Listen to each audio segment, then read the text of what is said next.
উন্নয়নের নামে তারা শুধু তাদের নিজেদের পকেটের উন্নয়ন করেছে, আপনাদের কোনো উন্নয়ন হয় নাই। যারা গরিব ছিল তারা আরো গরিব হয়ে গেছে।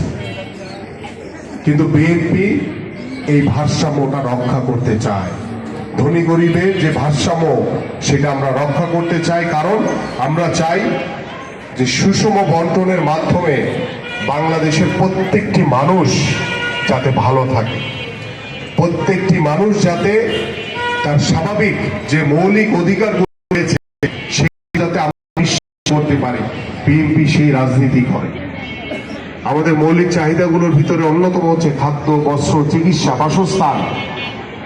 এই বিষয়গুলো আমরা নিশ্চিত করতে চাই আপনাদের জন্য, এবং সেই নিশ্চিতকরণের লক্ষ্যে গত 17 বছর ধরে স্বৈরাচার ফ্যাসিস্ট সরকার যেভাবে বাংলাদেশের রাষ্ট্রীয় প্রতিষ্ঠানগুলোকে ধ্বংস করেছে, বাংলাদেশের রাষ্ট্রীয় প্রতিষ্ঠানগুলো একটি ধ্বংসস্তূপে পরিণত হয়েছে, সেই ধ্বংসস্তূপ থেকে